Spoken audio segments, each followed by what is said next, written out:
All right, hello and welcome to Flow Tricks. My name is Ken. I'm doing this impromptu session because I finally got the YouTube live stream to work again. So I recently made some edits to the channel and I could not get live streaming to work at all, but it looks like we're here, so that's just, who cares, right? Anyways, y'all came here because you wanted to learn nunchucks. However many people probably came that are here already. I'm just thinking, like, there's probably not a lot of people. I mean, I just posted this about 10 minutes ago. The moment I got the YouTube channel working and the live streaming working again, I just wanted to create something for you all. I figured even if we don't have a huge turnout today, I could still teach techniques. So this isn't Ask Me Anything. This means that you can ask me pretty much anything you want about nunchucks, staff, double staff, swords, performance, getting into performance, all kinds of things. I'm here to help you all out. I generally answer YouTube a lot faster than I can Facebook because it's harder for me to find the questions there, where as you can see, the YouTube questions just kind of appear on the screen, so it's a lot easier for me to check that. So if you can, come to the YouTube channel.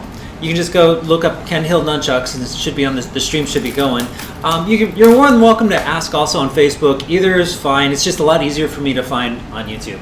With that said, I'm just going to read off some of the messages people have already sent. If no one has anything to say too, I might just go over the comments because I have a lot of comments to cover on the YouTube channel. So maybe we'll go over that too and see if there's something that I can answer or talk about from there too. Either way, hope you all are well. Let's go ahead and jump in. First, I want to give a shout out. We see Bob's Beat was the first person on YouTube. So what's up? And then we got Nunchuck Flow Tutorials. I believe that's Anthony, right? Hello, good to see you. It's good to be seen. I would say it's good to see you too, but I can't really see you. You can only see me. I'm gonna go over to the Facebook really quick, and like I said, I can either start, if you have no questions right now, because it's just almost like starting a lawnmower. Like when I first come on these things, usually there's not very many questions, but about half hour in usually is when we get those questions coming in. I can either go over the comments sections of my YouTube channel. I'm sure there's lots of questions and pretty funny comments. I always get something.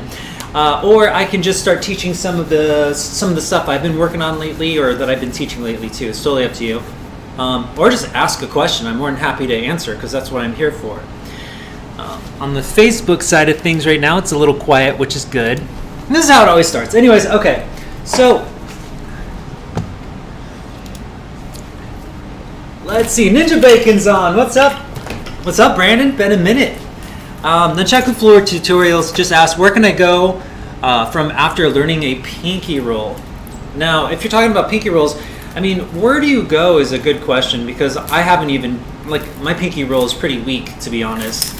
Where do you go from there? Well, okay, if we're thinking logically here, the moment you learn a move, depends. Like, when you say after learning a pinky roll, does that mean you can just barely do the pinky roll? Because if you can just barely do it, I would say do that 1,000 more times. And then learn the reverse version, learn the version on the wall plane, learn on the wheel plane, see if you can start doing some plane bending moves, see if you can put it in their 3 different kinds of combos, see if you can do it from a throw and catching it into a pinky roll. Usually when you're doing nunchucks, it's good to think of techniques as learning words, right? So once you learn the words, you still have to learn how to phrase it in a story and how to make it your own. So once you can do a technique, learn to do it with style. That's what I would say, unless you're asking about what techniques you should learn after you learn a pinky roll. And with that one, again, that's a hard one for me to say because the finger rolls is not my expertise. I can do I generally focus on thumb, pointer, and middle finger. Notice how I stick up my pointer finger, just not to offend anyone. So those are the ones I'm most comfortable doing. Give me a second here. Those are the ones I'm most comfortable doing. Once we get to ring and pinky, that's just not one that I do too often. That might be actually when we had that guest spot with JJ Nunchaku, he'd have a good answer for that one. All I can tell you is, generally speaking, from a technique standpoint, you have all these other things. Once you learn the technique, learn it backwards, learn it in different planes, learn it in different combos, learn how to present it better, learn how to throw your body into it, whether you're what is JJ, he kind of has that, I can't do that, he kind of hollows out and shoots his hand forward. That just creates a lot more presentation. He was doing a downward thumb roll too. Now excuse me as I butcher this because I'm trying to do moves that I don't practice too often. but he was doing a downward thumb roll like this, but then he was also like shooting his body out and really presenting it. I mean, I feel like that's a great thing to do, is learn how to present your moves on top of just being able to do the moves. So there's a lot of places you can go with it. It just depends on what you want to do. Do you want to present it? Then keep working on the presentation style, learning on freezing it, getting different poses. If you want to make it more advanced, well, just start adding more to it. Add it into a combo, or see if you can challenge yourself by plane bending it, or putting it in some sort of awkward different position, like maybe a pinky finger over your head. Can you do it that way, you know? This goes beyond my level of skill. And I know sometimes people get shocked, because Ken's been spinning chucks for 10 years, 13 years really. But it's like, really, we're all just a bunch of specialists. Once you reach a certain point, like, it goes infinitely in that same direction. So I have some specialties that I like to do a lot of, but that also means like there's going to be things like the pinky rule. I just don't practice it enough to be able to be good with it. So all I can give you is just the overview of what I can see. Hopefully that helps. That's my long-winded answer.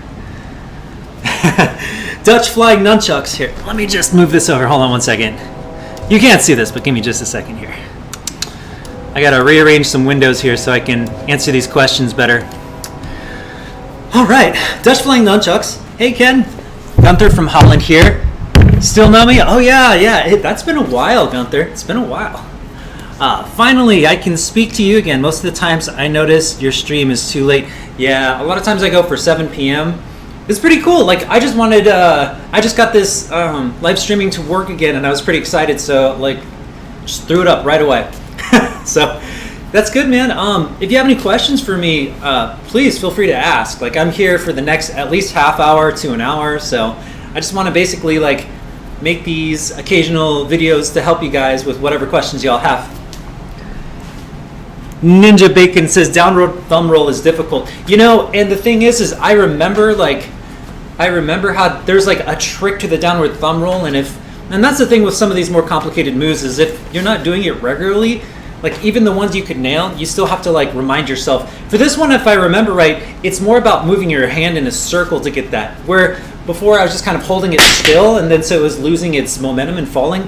Now that I'm thinking about it, I think when you do the downward thumb roll, you actually roll it in a circle to kind of keep the pressure of the rope moving your hand along when the rope is making contact with, and it'll allow it to stay on a lot easier, which I wasn't doing before. I think that was the trick though, to being able to nail it without it dropping so much.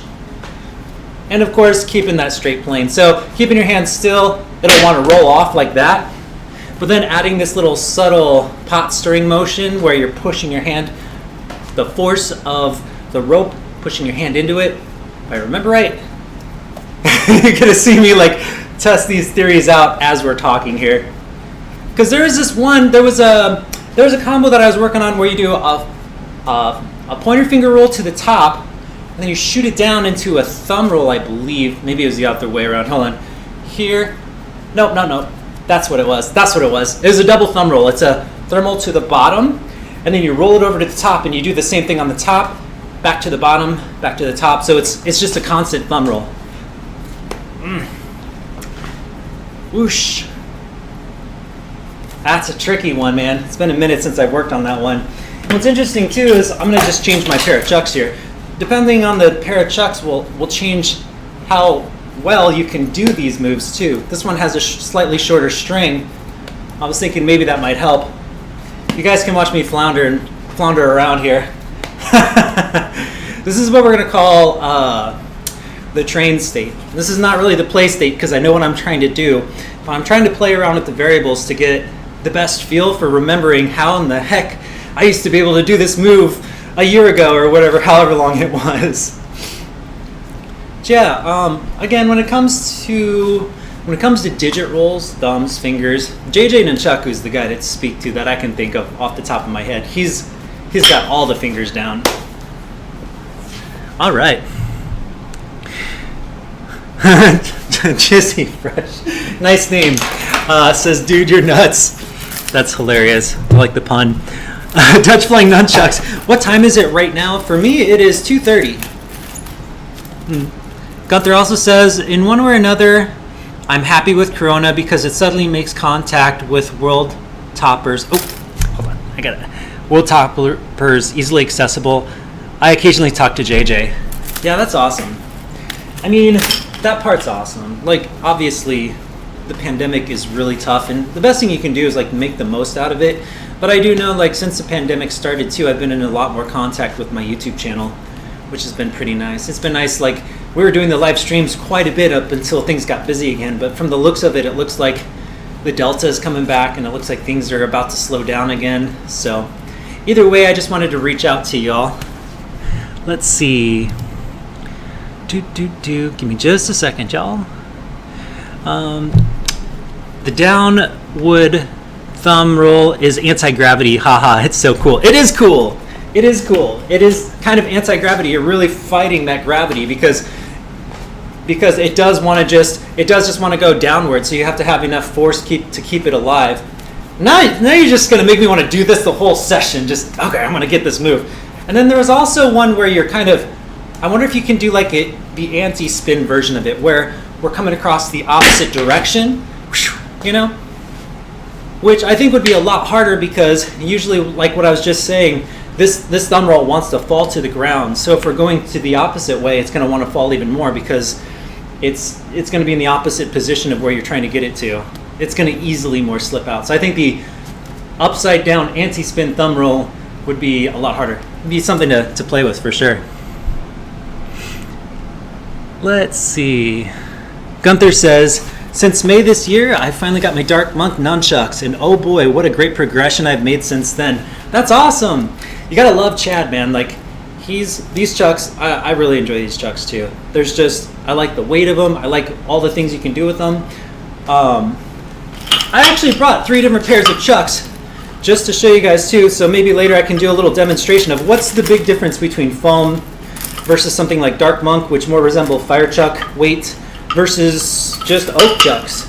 So maybe later I can like do a little demonstration of how these 3 differ and also how much they are alike. You'd be surprised, like nunchucks, even though they're all different, like a lot of them are just very alike. So a lot of times when people tell me like, oh man, I wish I had this nunchuck, I think it's fantastic if you do have a good pair of chucks, but you can make it work with just about anything. You just have to understand the dynamics of what you're working with. Let's see here. Oh, I am getting behind on these messages here. Give me a second. Let me try a different weight so I can make sure I can read everyone's message. Pop out chat. A lot of good questions, everyone. Just give me 1 minute here. Trying to read this better.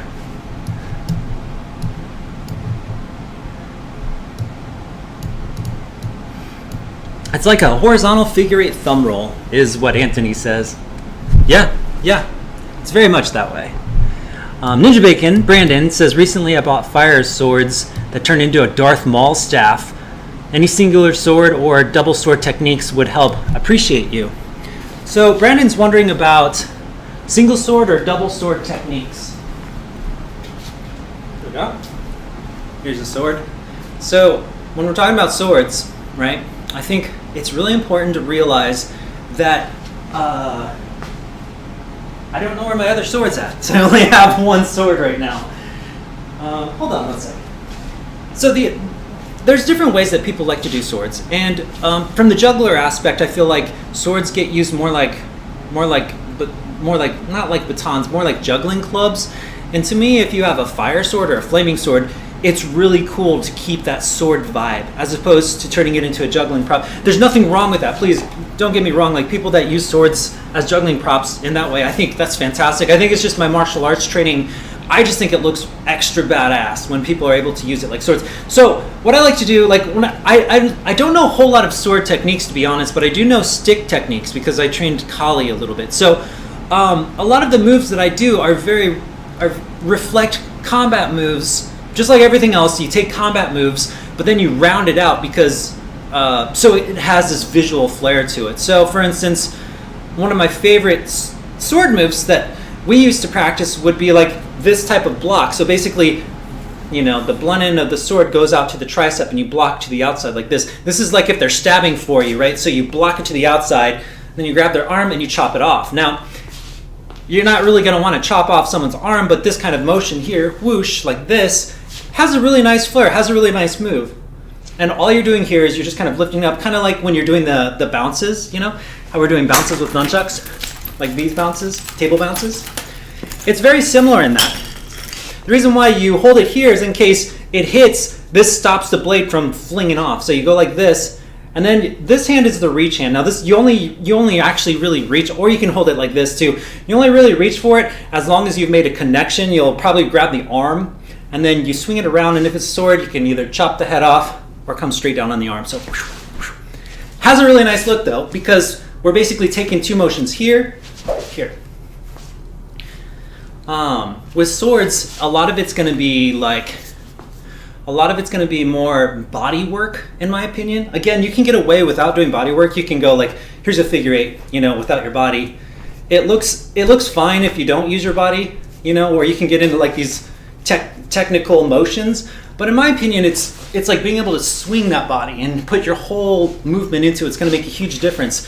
One thing that I think it makes a huge difference to me when I use swords is the use of isolations, which is basically using this as the frontmost point as opposed to this as the frontmost point. So like as a figure eight, your one figure eight could be this way, right, where we're always chopping upwards, and that looks good.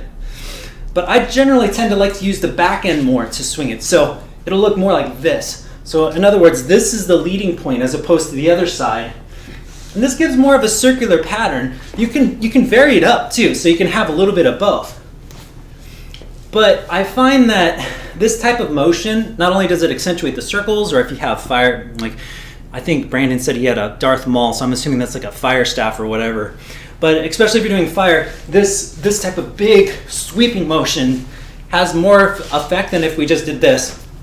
I mean, because essentially, if you don't throw your body, that's basically what you're doing. But with your body, whoops, smack. This is just a cosplay sword, by the way, so I cannot get hurt with this. Some people have asked me, where did I get this sword? It's just cosplay. Just look up cosplay sword. You can find one. I like it because it's lightweight and I can just have fun with it. I do all my stick techniques. Really, what I'm mostly doing is stick techniques, not sword techniques. So, speaking of which, probably the most controversial video, if you ever want to see like people get the internet get all uptight about things, watch my sword video, my sword unsheathing video. I get the funniest comments because people are like, that's not real, you're teaching fake stuff, you're gonna get someone killed. I'm like, dude, like I run a trick video YouTube channel for like 10 years. I just think that's funny. But yeah, if you want to go controversial, definitely check that out. That's probably my most controversial video. I get a kick out of reading some of the comments. Brandon, but I mean, we could go into swords this whole time, but just keep in mind, like, big circles help a lot. You can use your other hand to really accentuate things, or you put both hands into it as well. And then, of course, anything that you can do, like anything you can do with the isolation where this part drags, just has a little bit more of a flair. Be able to spin between both of those. And then if you do know some sword combat moves, definitely add those in too. Like if you know your strikes or whatever, go ahead and add that in. You're probably just gonna hold the pauses just a little bit longer, or if you have some sort of, like, for instance, if we're doing this swing around slash down, that works nice. Swing, grab the arm, chop it off, whatever. But then also if you add like a stepping swing with it, whoosh, then you're gonna have this extra little, you know, anytime you add a spin, it has like extra flair to it. So, and of course, if you can do flips, then you only need to know like 10% of the techniques. You can just do 90% flips and you will always look cool. That's the trick. That's the cheat code. Do flips.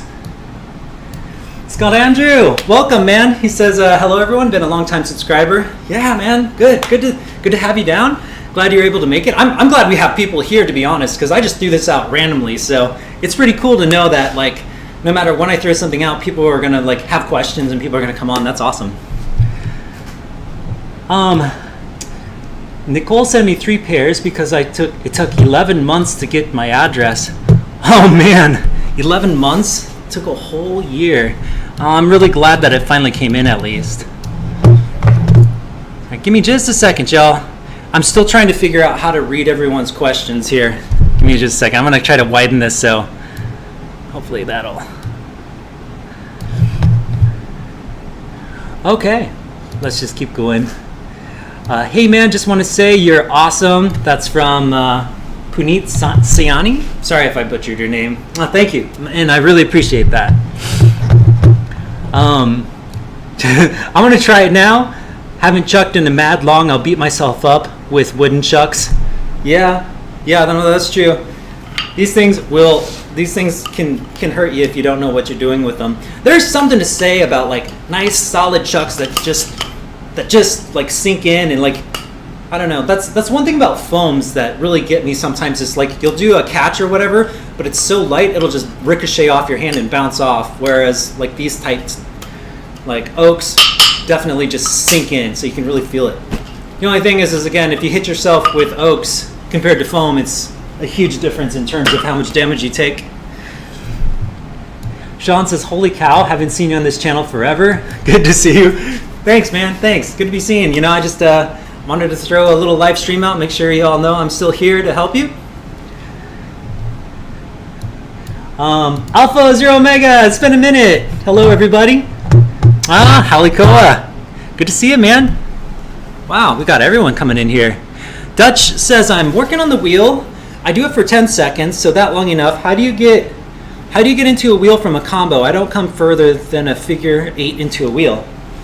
So if you're wondering about how do you get into a wheel, you can basically get into a wheel anytime you go into 2 front grips, right? So for instance, I'll give it a good example. This hyper bounce combo. Let me see.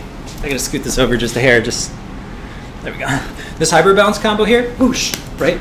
The moment I'm in 2 front grips, all I have to do is get my fingers to sneak in and twist over to start the wheel. So anytime I'm in 2 front grips, just push the right one in the front, left one in the back, and then start that wheel off. Whoosh, like that.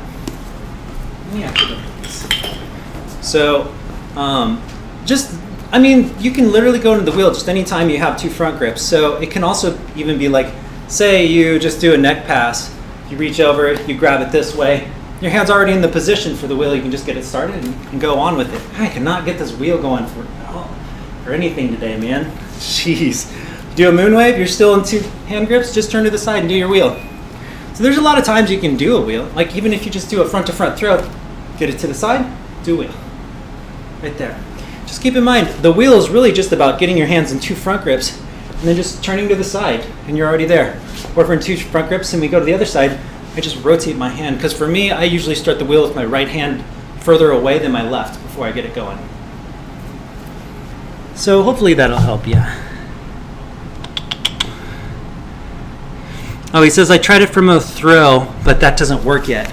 So again, like anytime you're going the wheel, it's less about the technique here and more about just the fact that you're in 2 front grips. It's going to be easiest to get that wheel into 2 front grips. So if you do it from a throw, you just need to catch it with the other hand before you go into that wheel position. It'll be very simple, very subtle. Whoosh, catch, wheel. Or whatever you want to do. You know, even if we're throwing it from the other side, just as long as we can get back into the 2 front grip position, you can go straight into that wheel from there. So that's really the trick. 2 front grips, push it over to this side, get in that position, you'll be fine. Halikoa says, my spinning partner just got a contact sword. Any thoughts or tips? Yeah, I mean, I think the number one tips with a contact sword is to like watch contact staff videos, and then also just I love contact swords simply because you've got that big ball at the end. So like, while contact people usually use it to like roll it around their arms, you should also play with just grabbing the ball with the hand and seeing what you can come up with. Since you're playing with the center of gravity, I find throws are a lot more interesting. You can just do some really crazy stuff with that ball end grip. I mean, in my opinion, like, it's going to be heavier, so you don't want to think about speed with a contact sword as much as fluidity. So have fun playing, grab the end of the ball, see if you can do some crazy weird rotations that you wouldn't be able to do because this handle would be too short in order to get this kind of rotation where you can just have it go any direction. This is very loose. This can fall out a lot easier, but when you have a contact ball at the end, you can really grab that thing and control the way that you can rotate it and move it around. So that's going to be a distinct advantage with the contact sword, so I would play around with ideas that you can come up with that. All right, let's see. Scott Andrew, I was wondering if the sword was real. I do have some real swords, and I have like the sword spinning, the sword unsheathing video. That was a blunt sword, and that was a real one. Generally speaking, though, like I try not to use too many weapons that could prevent me from teaching and performing if I make a mistake, because mistakes are inevitable, y'all.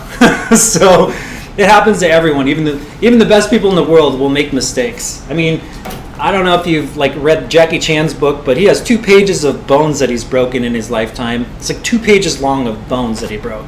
So like it happens to everyone. It's not a question of if, it's just a question of when, if you do it a lot, right? So best to minimize the danger as much as possible unless you absolutely must.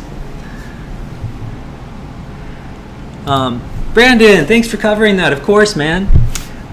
Scott asks if I have any interest in a 3-section staff.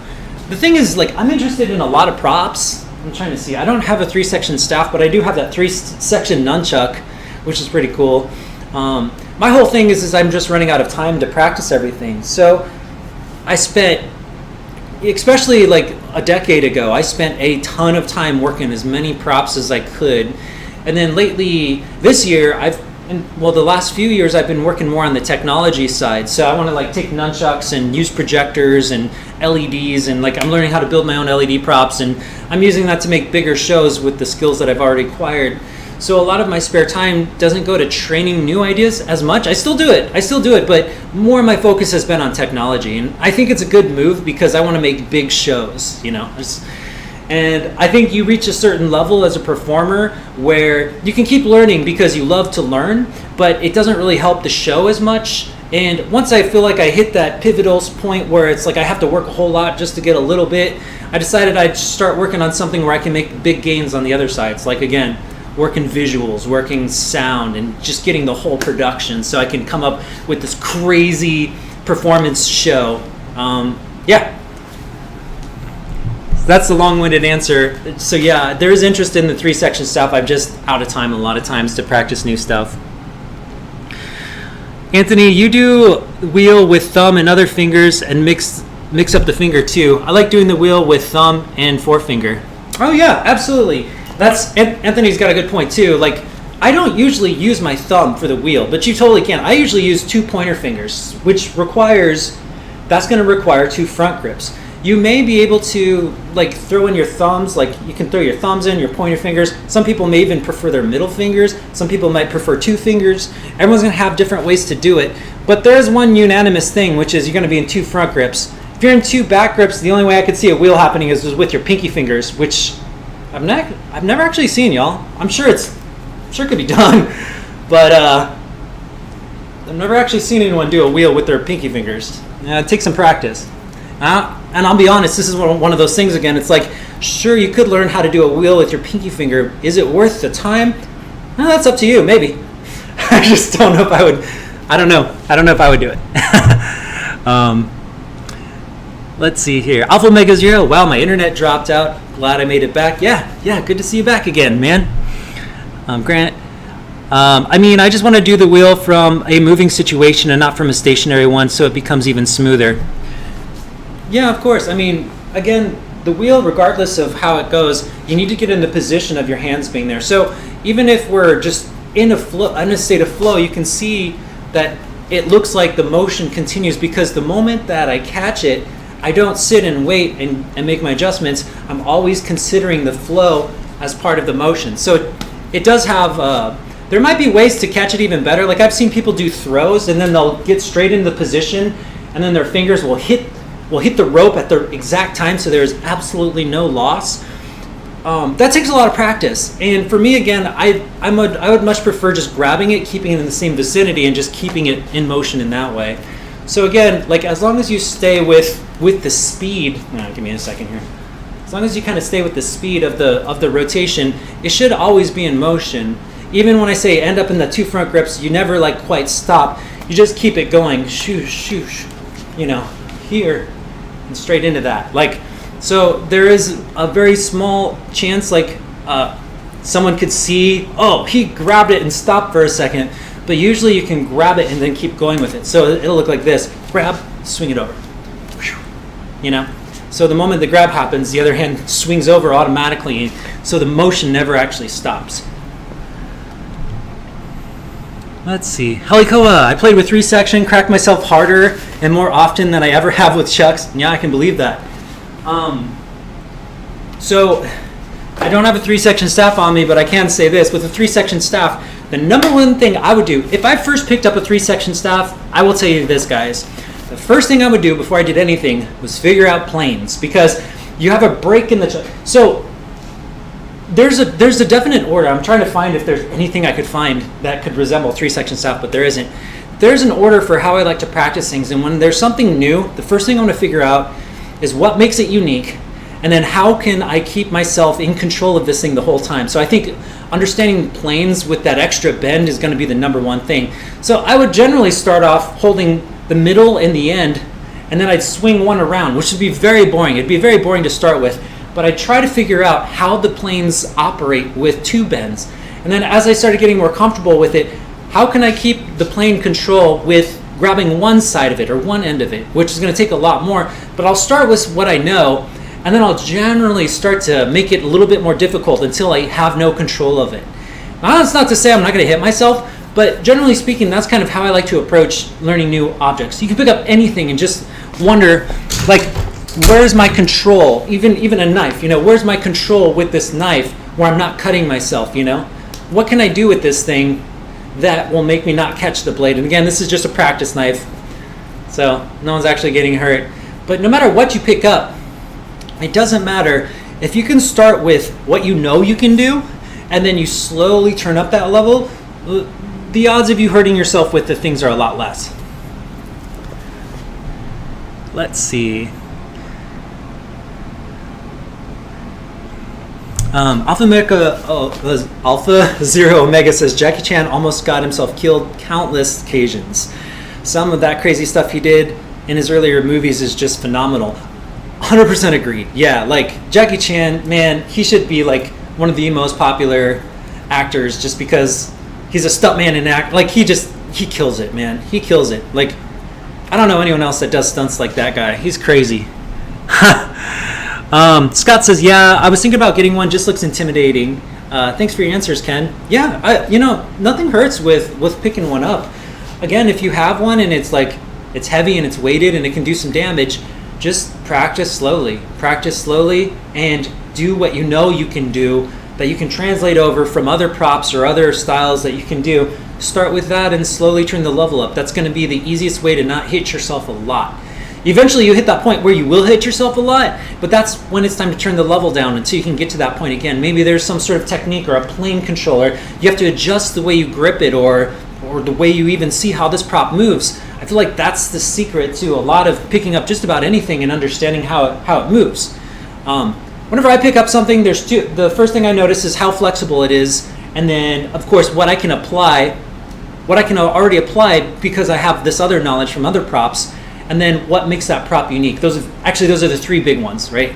Because you want to know what makes it unique, so you don't look like you're just doing the same thing with a different prop. But you also want to know what you can transition over, because that can be your foundation that you can build off of and slowly turn that level up from. So it's like that nice balance between, especially those two, can help you really like capitalize and pick up new props. Pick up anything. Like maybe your goal today is just to pick up any random thing and see if you can come up with a new trick with it. Could be a trash bag, could be not a laptop. I'm looking around here. Not a laptop. Don't do that one. But could be any random thing. Old Spice. There's some deodorant over there. I'm surprised. Here's a mask. Maybe you can come up with some weird mask things. Basically, the whole idea is that if you stop looking at things for what they are and you just start looking at their properties, then you can come up with some really great ideas and you'll no longer see props in the same way. That's all.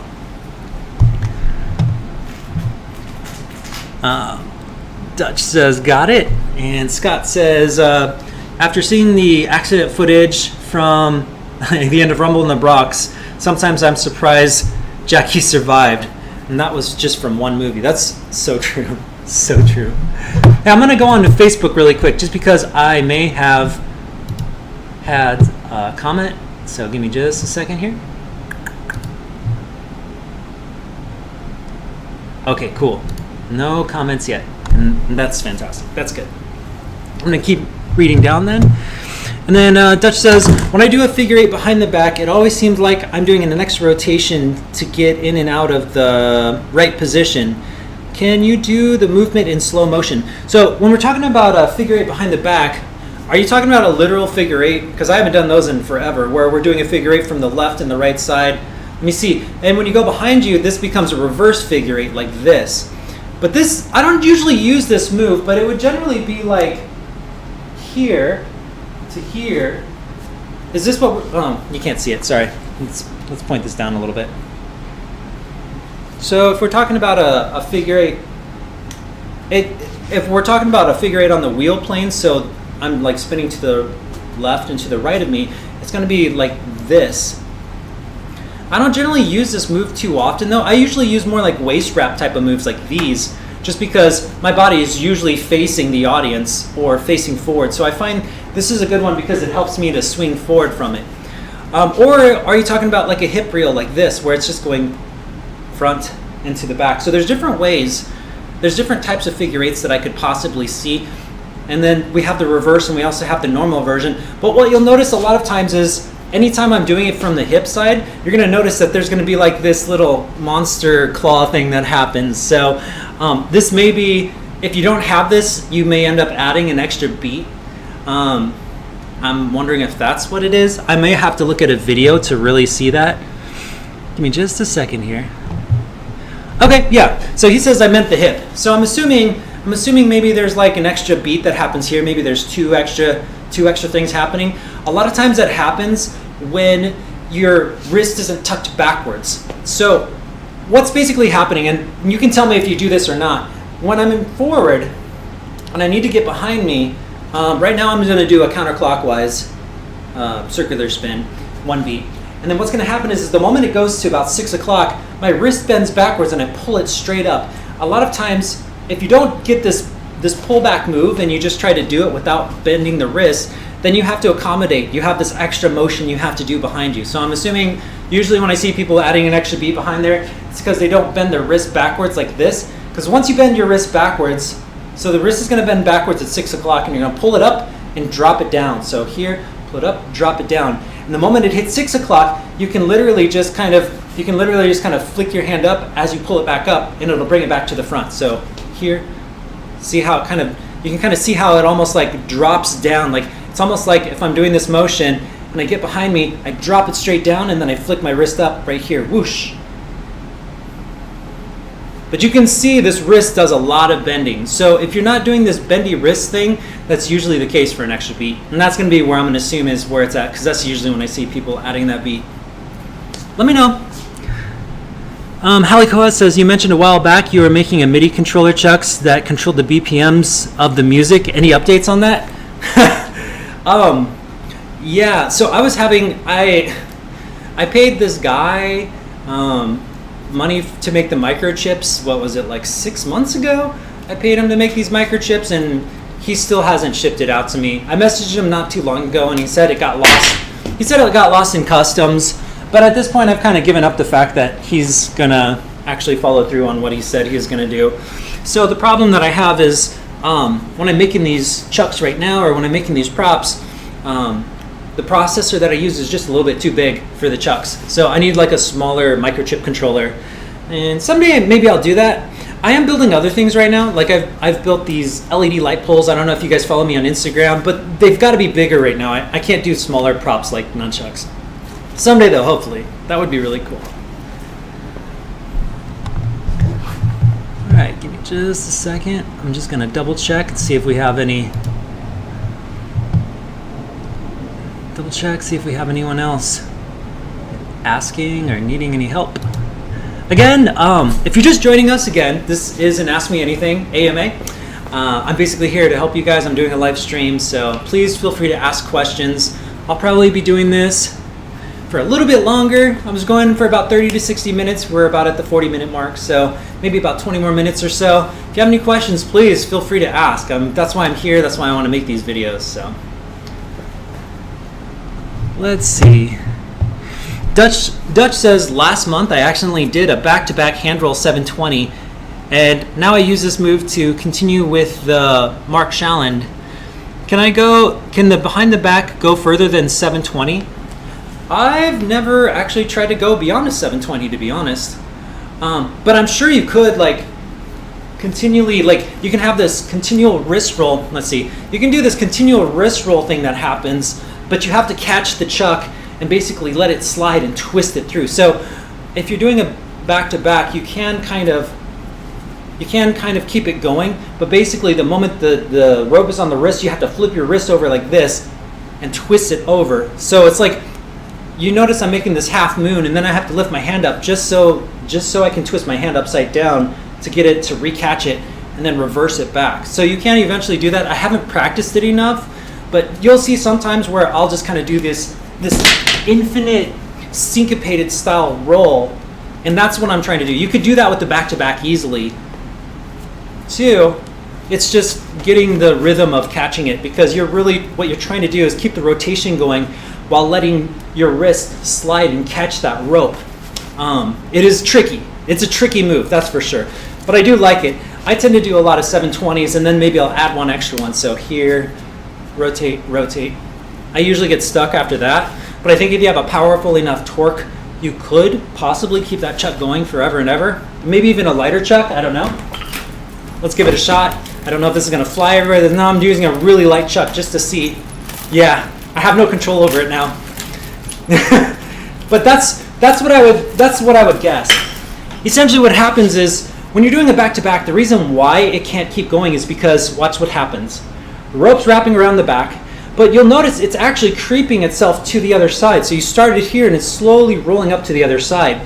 So the only way to continue the motion is either to grab lower on the chuck, but the problem is if you grab too low, you're behind the balance point, and so you can't get enough force. You can't get enough force, it's gonna fall off because most of the weight is so low that it's just gonna drop off the moment you do it. And the only other way that I know of so far is as it's in the middle of rolling and it's spinning, if you can recatch the rope and then twist it again, you can keep the torque going, and you should be able to get an extra roll or two. Or if you get really good, you might be able to do it infinitely. It's just going to take some time. I have modified this where I'll use my other hand and do like infinite syncopateds like this. That's more of a contact move though, and it requires the use of the other hand. But it's kind of a similar idea, which is when I pass it to the other hand, what's happening is it's rolling up the chuck, and when it goes to the other hand, it rolls back down, and it goes back up and down. So it's like my wrists are constantly going up and down when I pass it to the other hand. And that allows it to continue to go. So those are the two options for you. Both of them are not easy, but it's definitely worth a look at. Let's see. Nunchuck Flow Tutorials says, have you tried ATTINY85? I think it is. It's a small microcontroller. I haven't. I've been using... I think I know what you're talking about. I'll have to take a look and see. Problem is you get different microcontrollers. Like, spend a long time working on one particular one, and you just have to I just want to make sure I don't have to start from scratch with another one. But yeah, I totally forgot. You used to do LEDs all the time too, didn't you, man? How are things been going with that? Oh, Dutch says horizontally it's more easy. Yes, it absolutely is, because the momentum's the same, but you still should be able to, hold on, it's gonna take me a second. You still should be able to get the rotations even vertically. You can still get it. You just have to keep in mind that it's gonna go faster on the left and slower on the right. So what that means is, as this comes up, you really wanna push this over a little bit more to get that motion to work. Can we do it infinitely with one hand where we catch and recatch? Probably. But we're coming across the same issue where you'll eventually either run out of torque if you miss it up even just a little bit. But horizontal or vertical, just keep in mind, if you do it this way, it's going to be easy on the left and harder on the right. That's all, because it needs to go up as opposed to down. Alpha Mega Zero, I know, crazy stuff. Shows how much passion he has for his craft. Yeah. All right. Thank you. No, I love training. You know, I think the biggest thing for me is I just love showing people and inspiring people. So whether it's through performance or teaching it, I just think it's awesome. And I'm gonna be honest, you guys, and I've said this many times. Like, sometimes people will comment and say, "Oh my gosh, he's so great." It's like I feel like I've got good skills for how long I've been training it, but there's definitely people that can do this better and sharper.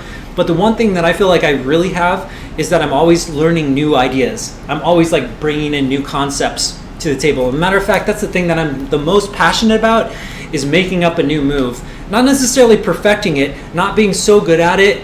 I want other people to be good at it. So my thing is I come up with these ideas and I share them with you all, and hopefully like some of you guys will take it farther.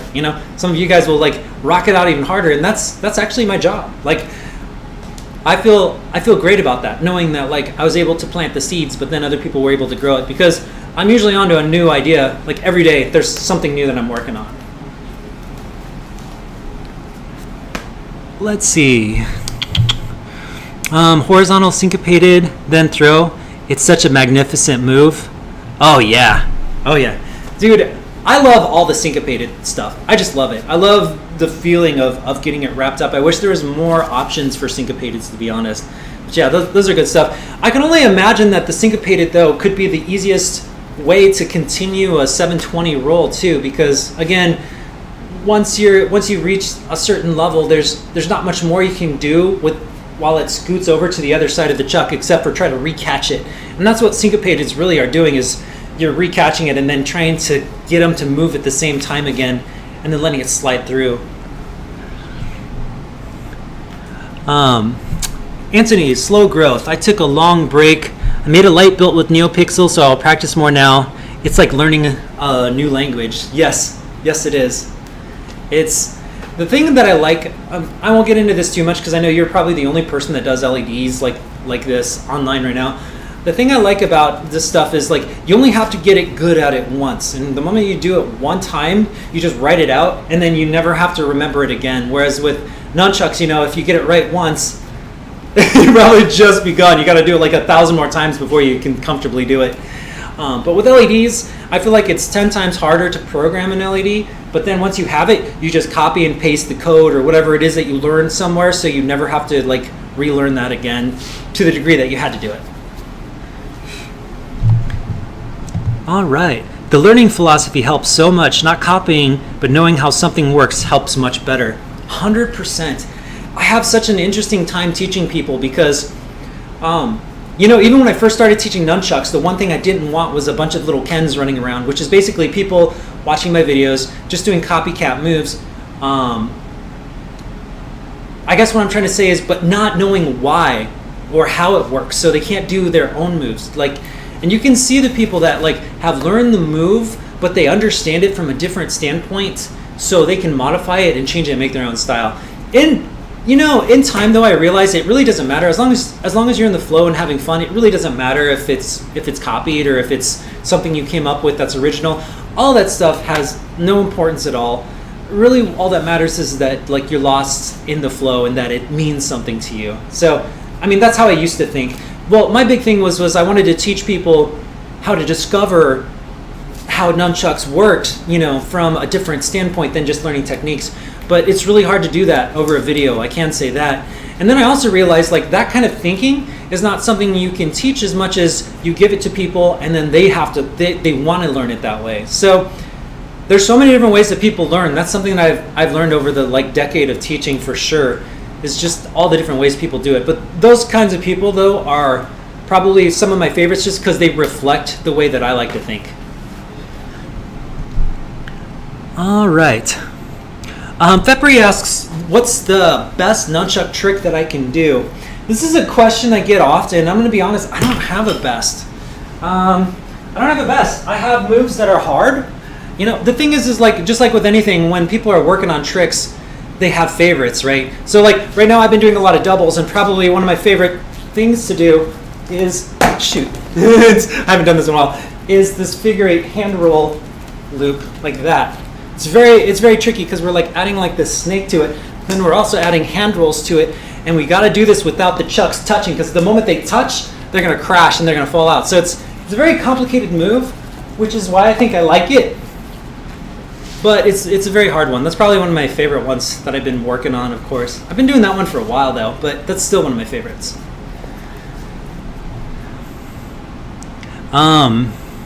Master Petrosi says, what's your favorite move? And you know, it's kind of the same thing. I mean, there's staples. Like, my favorite singles move is always going to be that one. The behind the back throw. It's just, there's just so many setups for it. The second favorite is literally this one right here. I love this move, and it's very simple, but there's so many different ways that you can roll in and out of it. There's so many different ways that you can roll in and out of it with this. So neither of these moves are terribly difficult, but I find them to be really great transitions because, you know, I can be going fast, and then I stop, and then I give like this really interesting, like, I'm out of camera sight again. Just the ability to twist and roll and come up with different combinations by just holding it and doing like this isolation move. I just really like that. I think it looks nice. Nice little transition move. So behind the back throws for sure. That's just a staple. And then these types of isolations I really enjoy doing. They're not hard to do at all. But when you're in flow, you're going fast and furious, it's a great way to slow things down and just kind of mesmerize people. Okay. Peppery asks, do you play video games? All the time. I love video games. Yes. I've been really hooked on roguelikes. Those are kind of my favorite kinds of games to do right now. I do have a PS5, so I've been playing Returnal a lot. And yeah, that's about it. I'm really waiting for big games to come out. There hasn't been any too big of games for the PS5s coming out, but I have been enjoying Returnal. That one's been fun. I think a lot of people that do chucks probably would like roguelikes because it's like, or things like Sekiro or things where it's like a challenge of your skill because it's very similar to spinning. The thing is, though, I will say this, like when it comes to video games or training, I generally like training more because I feel like video games and training are very similar. Like there's a lot of work that you go into to get really good at them, but at least when you have like performance, it's something you can showcase anytime, you know? So I try to put more work into my flow, but I definitely like when I'm burned out, that's where I go to for fun, for sure. I do that a lot more than watching shows. All right. Let's see here. Yeah, Peppery. Matthew says, you the man. And Peppery says, cool. Yeah, I mean, there's so many other... The thing about nunchucks, y'all, is like, my favorite move changes all the time. I mean, there's been times where I was like, oh, I'm really into like this type of thing where we get into like all the different kinds of ways that we can do moon waves. This is actually really small chucks for this one. All the different ways that we can just like do manipulations. I have a lot of fun with those sometimes. We got the ass catches, you know, and then we got the moon waves, and then we also have like these kinds of inverse types of motions where we're getting the sim X's in a throw. Like there's so many different combinations. And if you ask me next week, that might be my favorite one. It just really depends. And I think that's the funniest part about it, really. So it's like, it's really hard. I think it's whatever you're working on probably becomes your favorite move if you make a breakthrough with it. Yeah, that's got to be it. Dutch says, I'll send you an email this week and transfer my annual donation and force myself to make a new movie. Looking forward to your feedback after a year of training. Dude, you're awesome. No, thank you so much. I really appreciate that, and I'm happy to look at any video that you want to. And, you know, you all know, like, I'm always happy. Like, I really appreciate all the support you guys give me. Some of you guys are Patreon donors. Some have been donors for years, and just, it's been really nice, especially through the pandemic, to have this kind of support. There's been, the last couple months have been a little bit quieter because I've been getting shows, and it's always the balance between YouTube videos and shows usually generally keep my bills paid a little bit easier just because, you know, shows, you know, that's just the performer lifestyle. But both of it always have been so helpful. And when the pandemic came, there was a time where I was just depending on donations and things like that when all the shows got grounded. So it's been pretty crazy, but I can say, like, my goal here for the rest of my life is to train and to perform. Like, that's it. That's all I want to do. So, like, I would love it if I got more people that were that driven to want to learn and try to make themselves a career out of performance. I think it's great. It's really hard, but I think it's really exciting to watch people grow, not only just as spinners but as performers. Either way, either or. I guess I'm just thinking, just rambling out loud. But no matter how you use your chucks or whatever, just know that there are opportunities, and if you do get good enough, there is a chance you could like actually take a stage, get paid for it, for something you love doing. And it could even just be like, if you don't take it so seriously, just make it like a part-time gig. I mean, I think that'd be fantastic. That's awesome, you know? Just depends on where you want to take it. All right. Thanks, Master Petrosi. Anthony says, any luck working on the DVD of Nunchucks? I have to be honest here. Like, I wanted to get that. I really need to just crunch it out. I know it. Whenever it comes down to like making this epic DVD, I always like put in so much information and so much thought that it just becomes this thing I can't actually handle. I need to find the good balance of that for sure. Until then though, like even if I don't have the DVD out, I don't know if you guys have gone to the Flowtrix website. It's a little bit slow, but you can literally sort through, like you can go on the Flowtrix website right now and sort for all the chain manipulations that I teach, and it'll go through all my YouTube channel videos and show you. There, a long time ago, we had people that went through every single one of my videos, broke down all of the tricks by category, and we uploaded that into the website. So that's like flowtrix.net. Do I want to do a DVD on that? I really do want to. It's just, I just know the work that it would take to get through it. And then I'm also trying to think of the angle that I wanted to take, and it always freezes me up. I probably should just do it though, right? It's just, I don't, you guys know what it is. Like when you have like, I don't know, 400 moves or so, how you want to approach it, right? You want to go from beginner to expert. How do you rate that? I don't know. This is how my brain thinks. So how would I actually categorize all these things and put it in a way that's like digestible? And how many moves am I going to forget too? I don't know. Because I'm just always making up moves, you know? So I may not even be able to do some of the moves that I've taught like a couple years ago just because I haven't practiced it since then. There's a lot of questions. That's funny stuff. Alpha Mega Zero says, been playing Final Fantasy 14. Great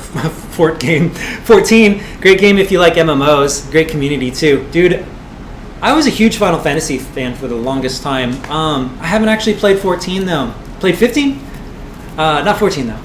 I have heard that it's a good one. I probably should. Like, there's a lot of games that I want to jump on. I don't know if you guys get this too. Like, there's a lot of games. Like, for instance, I never finished Witcher. I wanted to jump on that one. I heard Horizon Zero Dawn's a good one too. Like, there's these games that I'm like, dude, I cannot wait to play. I got the Final Fantasy VII remake, and I was so excited when it came out, and I barely touched it. And the reason why is because I know what would happen. I'll get sucked into the game, and no one would see me for like weeks. I know that this is a part of my personality, so I'm like, okay, I'm just gonna wait until I have this slot of time where I can just focus. But that time never comes, because you know life is actually busy. So what happens is I end up having a shelf full of games that I don't even play. Dan Black says, I've been practicing nunchucks for 28 years now. That's awesome, man. That's fantastic. Good job, man. 28 years is awesome. Happy Bagheera is waving hello. What's up? He says you should be in an action film. That would be pretty cool. That would be cool. I can't lie. Like, I would love to be in an action film. You know, I think if I had another partner in crime that was around here that I taught with, we'd probably do a little bit of action flicks. We'd do some choreography. Because, yeah, I mean, like, a lot of stuff, I learned a lot of sticky hand type motion, so I feel like it would be kind of cool in an action flick, you know, a lot of just pulling lops out kind of things. I did work on, like, sticky hands and, like, Kali type motions, which looks pretty good on film. Actually, a lot of those motions is where I get my speed for my chucks, for that matter. In case you're wondering, it's probably Kali. Because Kali, man, the drills they make you do in Kali, like, they just burn your forearms, but they give you that snap. All right. Dutch says, your stream came out at the perfect moment and made me driven. Yes. I'm off for now, gonna sleep. Gonna be fit for my training tomorrow. Hell yeah, man. No, get some good sleep and get some good training. Thank you for joining. That was awesome. All right. Alpha says Witcher 3 is an amazing game. I know. It was really, I did play it for a little bit, but I already noticed like I was getting pulled in and I have like so much to do. Like, for instance, make these YouTube videos, right? Scott says, are there any good Nunchuck movies besides the ones with Bruce Lee? I don't really know, to be honest. I'm gonna have to ask my community on that one if there's any good nunchuck movies. I generally don't find too many good ones. A lot of the nunchuck movies is just simple things, just the simple strike, strike, strike. And usually it's like there's the camera and they'll just go whoosh, and you'll see the camera come here and then it'll like zoom in on the other guy and they'll go and they'll fall backwards. It doesn't like look like, it's not showing side view shots. It's just like camera trickery. I haven't seen too many good nunchuck ones. There was some. I used to watch these old kung fu movies, and I know I've seen a couple of those that were good, where they'd use the chucks to trap. It's usually weapons combat. They trap the bow staff and do their martial arts. But I haven't seen too many good nunchuck movies in general. No, unfortunately. Keep in mind again though, like the tricks that I teach, most of this stuff does not translate into combat too much. If I were to use chucks in combat, I'd be doing low grip 100% all the time, because you'll have so much more power in that flick when you flick it from the back end as opposed to flicking it up here. There's a huge amount of power difference from a low grip. So I always think it's interesting because sometimes you'll see like nunchuck videos or whatnot, and they'll be talking about combat, and I really don't think holding it up high is a good idea. You want to be behind the balance point because you're going to have a lot more power back there. It'd be no different than, let me see. I'll give you an example. And this is just something to think about if you're looking at combat nunchuck techniques. If I were to strike with a staff and I held it directly in the center, how much force do you think this has? Right? Compared to if I had dropped it, if I had a staff and I held it at the end, how much force would this have? There's going to be a whole lot more force if I took a baseball bat swing like this than if I held it in the center and swung it like this. And the reason for that is quite simply, the longer it is at the end, the more force that it's going to be at the end. So when we're talking about nunchucks, a lot of times when people are like grabbing it high and doing their nunchuck combat techniques, I just feel like, you're really giving up a lot of power that you can have back here with this kind of grip. So tricks, in my opinion, tricks should be here. Combat should either be halfway to low grip. So that's just my thought. Because I'm saying this again, like if we add a snap with this, that's a little bit of power. Like you can really feel the power, but if I have it here, there's a lot more power in that. Like I can just feel it when I do that snapping motion here to get that speed. It just feels like twice as powerful. You have less control when you have this lower grip, but you do have a lot more power and range.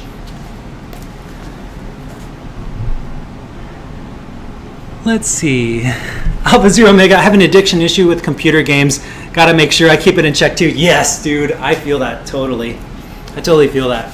I think a lot of us spinners can be gamers because we like it's the level up process. I feel like is similar, especially like skill-based games. Again, like I'm gonna bring up Sekiro or Dark Souls or things like that because I was huge on Nioh. Nioh 2 was one that I just played daylights out of, like 200 hours. That game was great. I definitely got my money's worth out of that one. But it's because it's skill. Like, you challenge your skills just like you challenge your skills with picking up a prop, Let's see here. I'm going to go ahead and check my Facebook one more time before we start to close out. Just want to make sure I don't have anyone asking questions on there. Give me just a second here.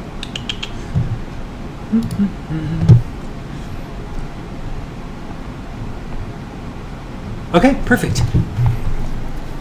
So, let me just see. Triple threat.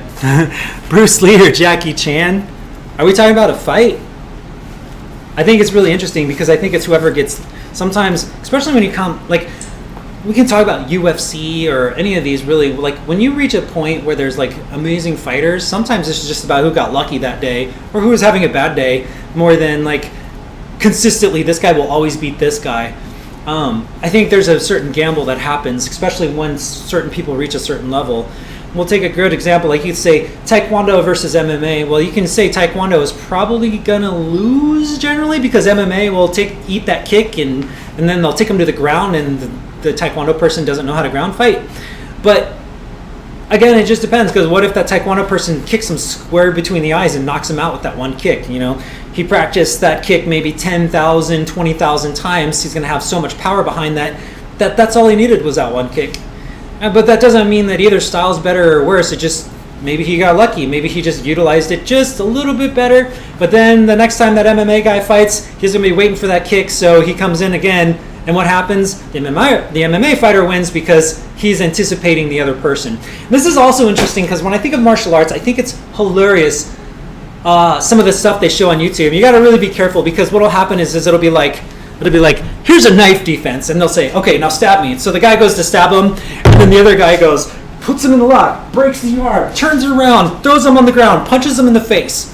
And in the meantime, if you think about it, if you have a knife, and you go to stab someone and you miss, and you're thinking, I'm going to stab you. Oh no, I missed. There's nothing I can do. Like, they're just standing there like a rag doll waiting to get beat up. I guess that's a whole nother ballpark, the whole martial arts thing. But I always think it's funny when someone goes ultra combo mode, like they do, like Killer Instinct 10-hit combos. After one person stabs, they just stand still and just wait to die, basically. I always think that's funny. I don't know. So, but back to the point, if you're anticipating it, that could be who's better or who's worse. Like you talk about Bruce Lee versus Jackie Chan, and it could be just like maybe, I would assume Bruce Lee would probably have the advantage because the way he thinks about fighting, where Jackie Chan is probably more about making great movies. But again, you never know. Like, you never know. It's really hard to say. I don't have a crystal ball, unfortunately. But my two favorite, I just want to rant about martial arts for a second. My two favorite martial artists, one is the one where they say attack me and then the other guy just becomes a ragdoll and they do the 20-hit ultra combo. And then the other is the guy that was like, whenever you teach them something, they'll say, well, what if I do this? Or what if I do that? Or you do a one step and you try to demonstrate a technique and they fight you all the way down because they don't go with it. So there's like two different variations of that. And I always think that one's funny too because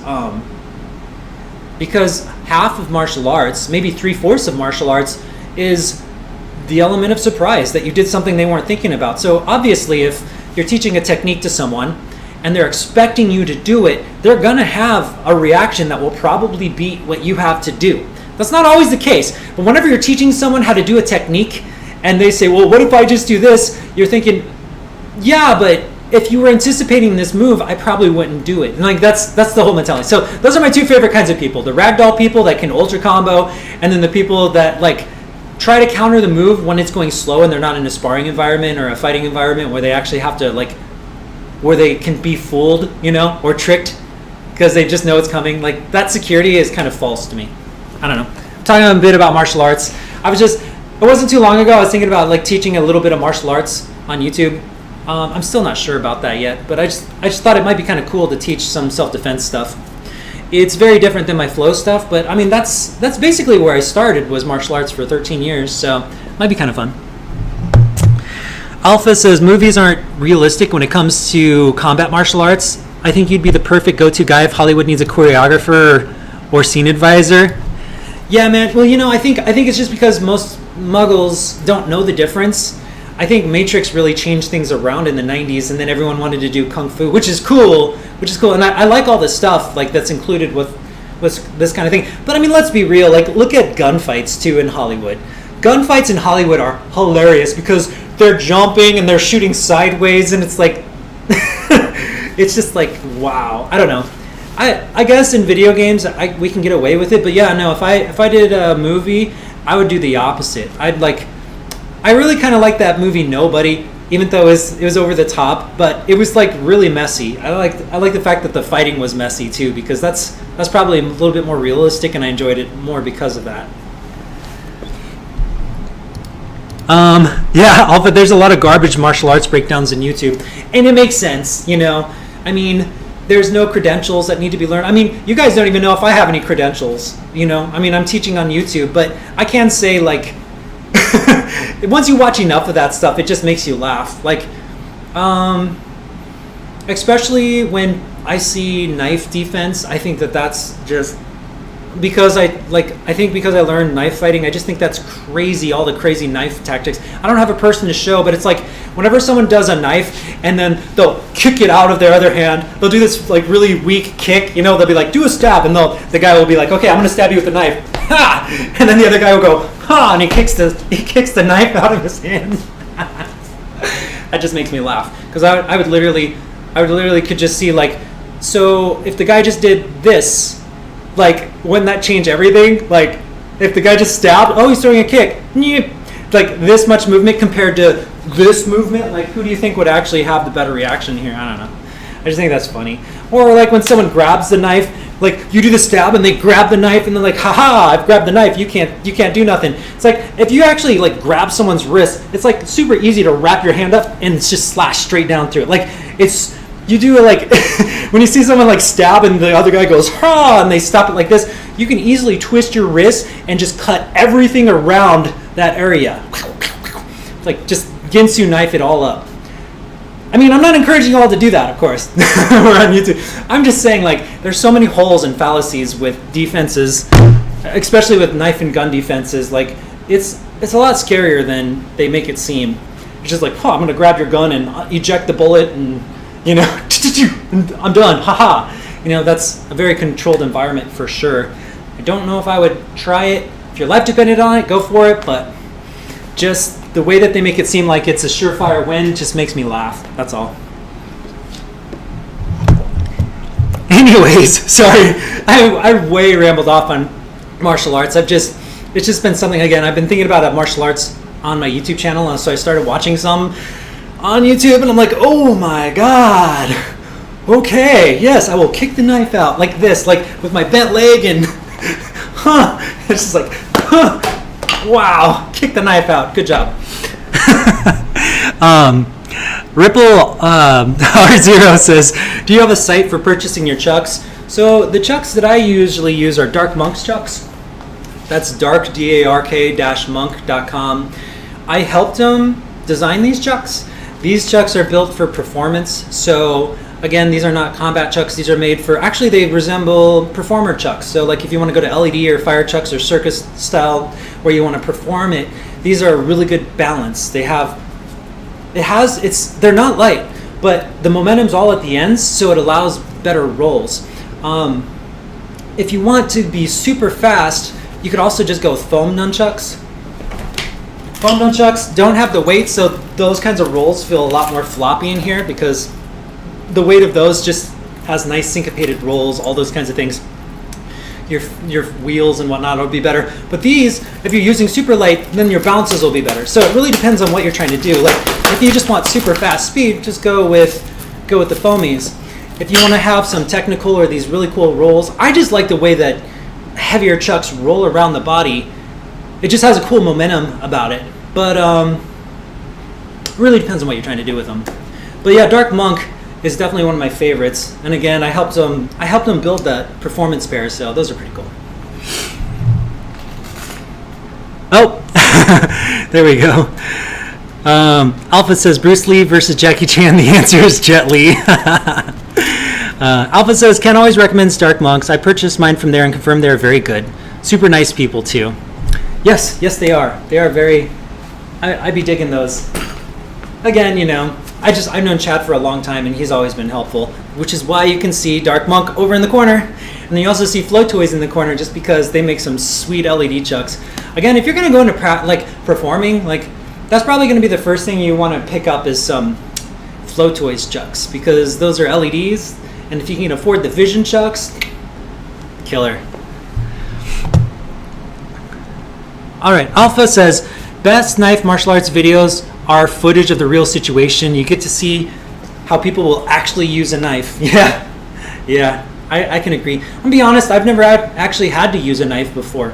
Never have. But I did learn enough techniques to realize that a lot of the knife tricks that you watch on YouTube are so bad. Like comically bad. Almost like Bollywood action flick realism bad. So that's all. I'm just warning y'all. I'm sure you guys already knew. But it's okay because people are warning against my sword video. Like you gotta check that out. That's pretty funny stuff too. Humble Bumble says, what inspired you to do nunchucks? Well, okay, so I've been doing nunchucks professionally, like as a performer, for 10 years, and I did, well, not only 11 years.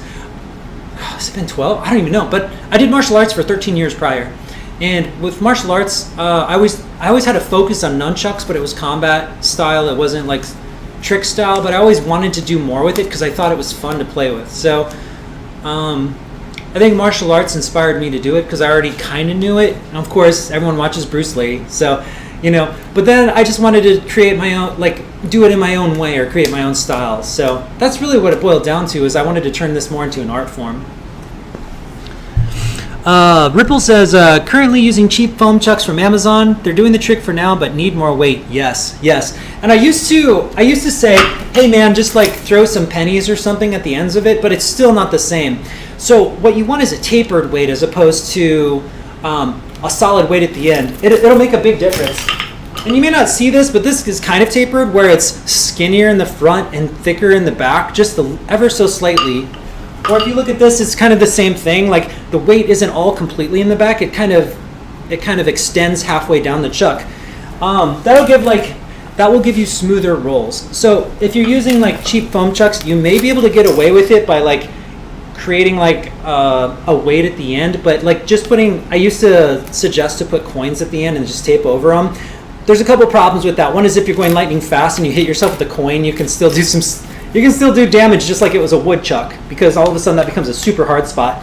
And the other is still like, because it's not tapering itself down, it's all the pulls at the end, and you'll definitely feel a difference when it's tapered as opposed to just a big block of weight at the end, even if it's slightly. So yeah, that's what I would say. You'd still be able to get away with it. And again, if you're using lights, bounces are awesome, dude. You can just get so many bounces and like so many different ways. So it's so easy to get bounces off. But when it comes to rolls and stuff, you want to get good rolls. Like, yeah, you want to go with a little bit heavier. All right.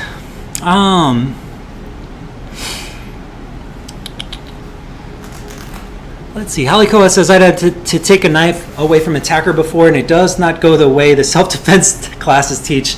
I hope I never have to again. And I'm impressed, man. Like, even just getting a knife away from someone is not as easy as people think, man. Well, I don't even know how many people think about that, really, to be honest. But if you think about it like a YouTube channel, it should be as simple as, break the arm, twist them, throw them down. Like, yeah. I'm sorry. I don't mean to laugh. Wow, guys. Just some of the YouTube channels are just, like, good stuff. And it makes me want to teach. But I'm going to be honest, too. Like, I don't know if I have the authority to teach knife. Like, I learned knife defense and attacking some years ago. I've never actually had to use it to save my life, though. So I don't know. It may change the moment I do. May have to, like, you never know until you're actually in the situation, right? But I do have training that should help, but I have no idea how I'd actually apply it in real life. Would I do it the way that I was trained? Or would it just be like this savage, messy, ugly thing? I don't know.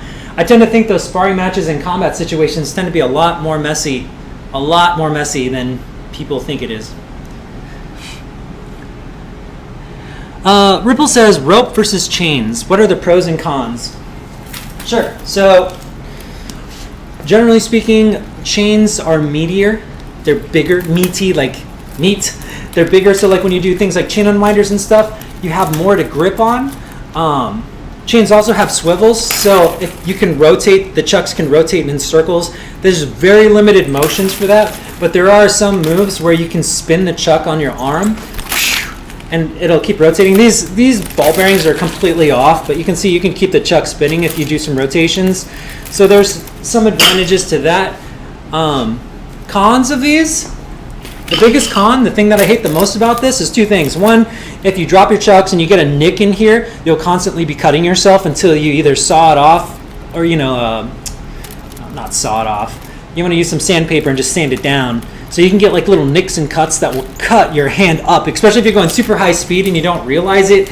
You can just tear your hand up pretty good. And then the other is you can break, like these things when they break, they just pop off. And sometimes you don't even realize when they're going to do it.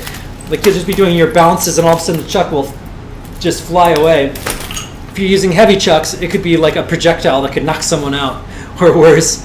When we're talking about ropes, I generally prefer ropes overall. You don't have the swivels, so you can't spin it across your arm like this. But what you do have is you can look at the rope and know when it's about to break. You know when it's about to break. So you have more safety with the rope. It does feel different. Like I feel like a chain feels a little bit more connected where a rope feels a little more disconnected. So like when I do my wheel, I feel a little more connected when I'm when I'm actually doing the chain with it, but it's a lot more grindy on my fingers too. When I'm using the rope, it feels a little more disconnected, like they're floating more, but it's actually easier. It's easier for me to get my fingers across a rope because it's thinner, so I have more space for my fingers to fit in these little slots over here. I think those are the big ones, really. A lot of it's just preference, of course, but I tend to think like, I just don't like the idea of my chucks breaking one day. Like, there's certain ways you can really destroy these things, and one of them is just this striking like that. Any kind of sharp motion puts a lot of force on here, and one day they'll just break off sideways. You don't have that with ropes because it's completely flexible, so you're not just going to like break it by doing this type of motion. What will usually break these is friction on the sides, but it's going to take a while, and you'll see it when it starts to break. You'll have a lot of warning. Soletto says, "Hey Ken, I have dark monks and the rubber-like portion is totally worn away. Do they replace this portion? If not, do you recommend a replacement video?" Absolutely. Contact Dark Monk about that. Contact them and ask. Yeah, I'm not sure exactly what their policy is on that type of thing, since it's their own business, but I'm sure, especially if it's within a time bracket, that they would be happy to help with that, to help replace it. I don't know exactly what it would take, but I know that Dark Monk people are super cool, so I would contact them about it for sure. You can even ask him about like replacements as well. Maybe there is an easy way to replace it. I just don't know, unfortunately. I generally have a few pairs of these, so when one wears out, I just grab the other pair, but I don't actually know about the replacement policy. You want to contact them. I do know that they're good people, though. Scott says, "I've never been able to do rolls without a chain. It may be because my corded chucks are of poor quality." Yeah, very well could be. Could be the types of cord. There's different qualities of cord too. Like this is a fat cord, right? And I've seen meatier cords, meaty, fatter cords. I've seen thick cords that are even bigger than this one. And then there's also cords that kind of have a little bit of a stretch to them too. They're kind of elasticy, and that changes the dynamics of your chucks. All of those changes the dynamics of your chucks. So I would guess though probably your ropes are too thin. I generally think that the good trade-off is, instead of, if you're going from chain, get thick corded. Get a thick cord with it. It'll help.